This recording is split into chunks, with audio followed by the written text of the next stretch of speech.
গত কয়েকদিন ধরেই বাংলাদেশে কোটা সংস্কার আন্দোলন চলছে।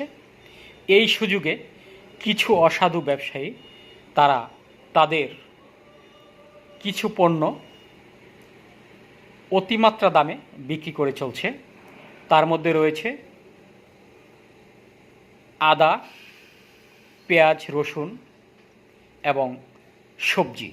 সবজির মধ্যে সব সবজির দামই প্রতি কেজিতে 10 টাকা 20 টাকা করে বেড়েছে।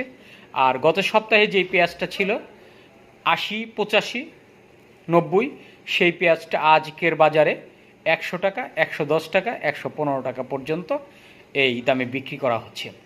আসলে আমরা আমাদের এই বাঙালিরা যতটা অসাধু, যতটা আত্মপ্রবঞ্চক, এই মানুষগুলো যতদিন পর্যন্ত ভালো না হবে, যতদিন পর্যন্ত তারা সৎভাবে ব্যবসা না করবে, অতদিন পর্যন্ত আমাদের দুঃখ